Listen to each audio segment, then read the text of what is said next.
Hello there, it's your favorite half Japanese, half Pakistani. Today I'm gonna talk about my weight loss journey, the journey I had through my teenage years. I might look like an average guy, not too fat, not too thin, but when I was a child, I actually was fat. Oh my god, unbelievable? Nah, people are fat when in their childhood. And I was the fat kid, when you look at a group of people and you look at them, you're like, that kid is fat. I was that kid basically. I was the odd one out, and if someone looked at me, they were like, oh, I'll put a picture here. I looked like this. Yeah, you can see here.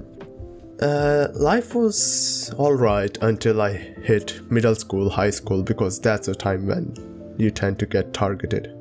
There was one reason why I was fat actually, and the reason behind that was that my family in Pakistan fed me a lot. They were like, eat. Because when I actually came to Pakistan, I was actually a really skinny kid, and they were like, oh, this kid doesn't look healthy enough, and they were like, eat this oily, fatty food, and then I basically became plump. So after a year, I got like red round cheeks, and I became, the healthy kid. They used to call me healthy, and I looked healthy, but to be honest, I would say I became fat, especially towards when I was 9 or 10. I used to eat a lot of junk food. I loved like eating burgers and all of the junk food you can think about. And to be honest, I didn't really care that much about it until I got to, as I said, high school and middle school, because people started making more and more fun of me. In elementary school, people used to make fun, but it wasn't that extreme. So as I grew up, I realized, oh, I don't like this body. Because in elementary school, people still called me fat and stuff, but I was fine with it. I didn't care because my family was encouraging me. They were like, you're not fat, you're healthy. They just didn't want it to hurt my feelings as well, and they thought having a healthy fat kid is better than a really skinny one. So I didn't change myself until high school. There is a lot of stuff that triggered my weight loss journey, and one of them was like, I couldn't do push-ups. I think it was when I was 15, I was challenged at school to do push-ups, and I couldn't even do one push-up. And everyone laughed at me. I fell on the ground and the mud was on my shirt because I fell on the ground like that. Like I just couldn't push myself up. I was like, man, this sucks being like this. And so I challenged myself. Okay, I have to do one push-up. At least one push-up. And slowly that became 2, then 3, then 4, then 5, and then became 10. Until I actually was able to do 40 push-ups. That's quite a bit, to be honest. That was over 6 months, and I didn't lose weight because of that. I think I was growing taller at that point, so I felt like, oh, I'm becoming slimmer, but I wasn't becoming slimmer. The weight was just distributing over my body. So the highest weight I hit was around 87 to 88 kg, and that was the point I realized, okay, if I go over this point, there is no coming back. So once I achieved my goal of push-ups, I realized maybe I could do more, maybe a little bit of more exercise. So what I did was searched different exercises on internet. So what I did was I woke up at 6, 7 a.m, found exercises that I could do and just started doing them. It wasn't much, but it still helped me lose around 3 to 4 kg. And I was like, okay, there is some effect, but it's not as effective because there was no routine. So what I did was found a YouTube channel, and they had this 1 week challenge. I think they still have it, or a 2 weeks challenge. I don't remember it particularly. It was called Fitness Blender. Those guys were the ones that started my basically career, you could say. Not career, but my journey. And I started doing that workout, and that workout was hell, man. That workout was just pure cardio hit, high intensity training. That was really above my level of what I could do, but my body started adjusting to it. It took 2 to 3 months, and I had lost around 6 to 7 kgs, and I was sitting around 77 kg, and I looked at myself. I was like, oh my god, cool. So one of the good things about that journey was that I actually recorded that. I recorded the changes in my body for a whole year until I actually became really slim. But that wasn't the only changes I made with my lifestyle. I also changed my diet. It wasn't like I was doing a really heavy dieting or something, like people find, oh, keto diet or something. I don't know. I don't care about diets, man, really, to be honest. I just controlled what I ate. I controlled what I put into this body of mine. One of the first things that I stopped was drinking fizzy drinks like Coca-Cola, 7-Up, Mountain Dew, that. Second thing I stopped was eating too much junk food. I stopped eating all of the things that had the unhealthy fat, which builds up in your body. That's one of the things I stopped eating. I also stopped drinking cold water after I just ate something, because it kind of messes up with your digestive system and it reduces the metabolic rate. So I did one of those things. I didn't go out of my way to reduce my calories, you could say. I just reduced my bad habits. So those two combinations of like getting bad habits away and getting good habits, like doing exercising. And I didn't go to gym at all, actually, because I had all of the things that I needed, which was my body and a place to work out. So I only focused on like reducing the fat instead of building muscle at that time. That was my goal. And I wasn't really introduced to weight training. That was much later on that I started weight training. And this process took place during the 1 year that I had home tuition. I didn't go to school, and so I had a lot of time to actually work on myself. When people saw me afterwards, they were like, oh my god, what the heck? What did you do with your body? And I was like, well, I mean, I had time. In everyone's eyes, I think I still am the fat kid, because I haven't met with many people after that time.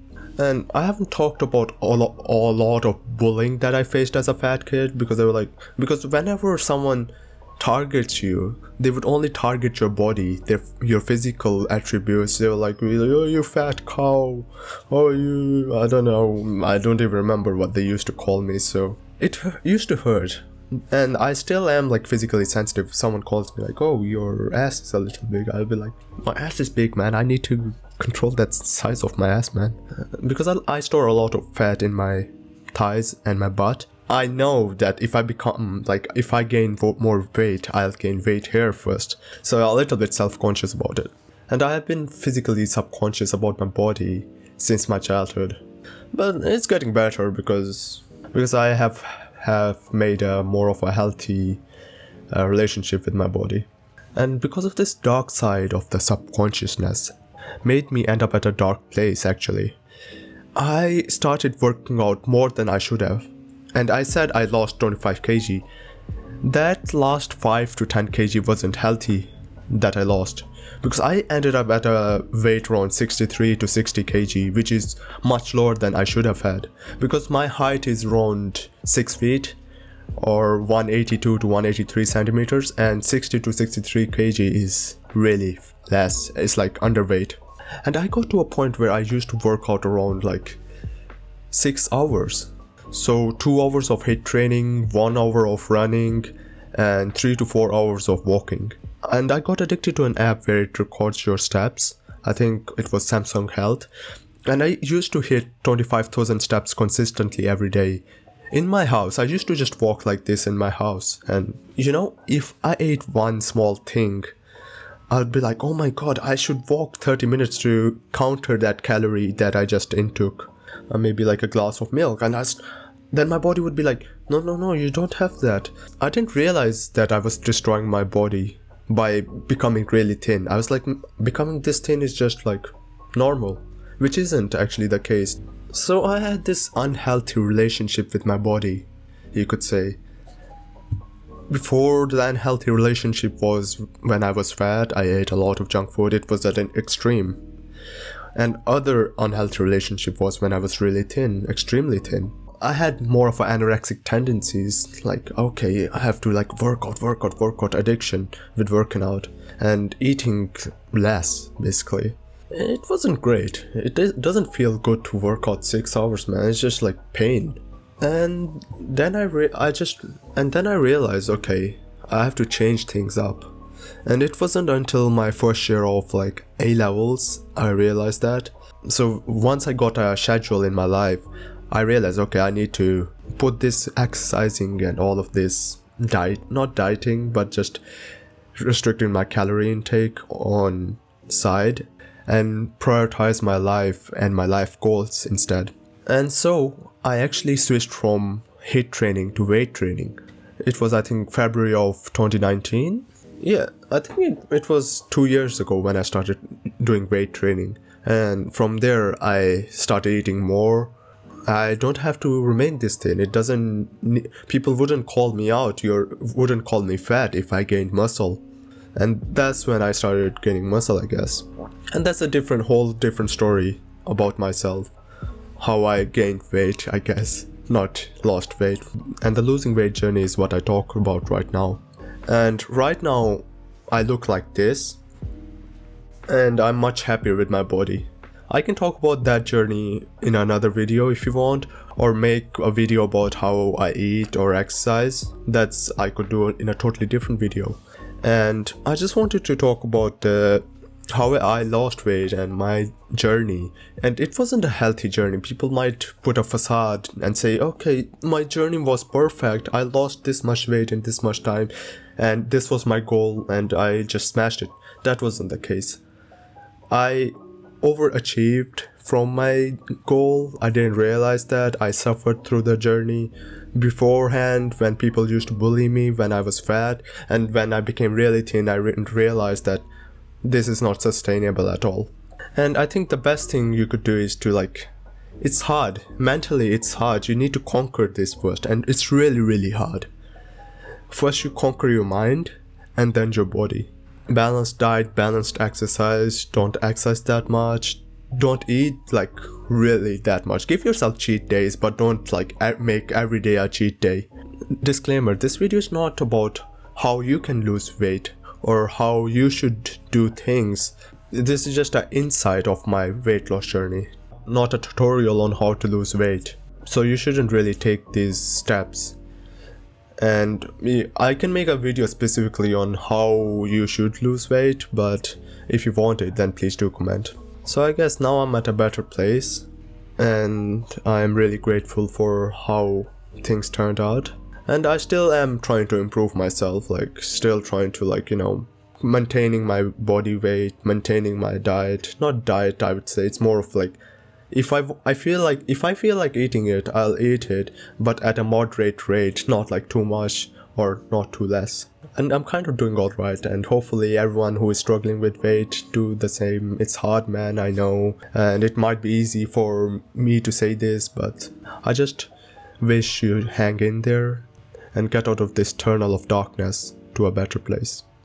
Anyways, if you want any videos which are similar to this video, please do comment, and if you like this video, please do like, subscribe and hit that notification button, and I'll see you in the next video. Ja, mata ne!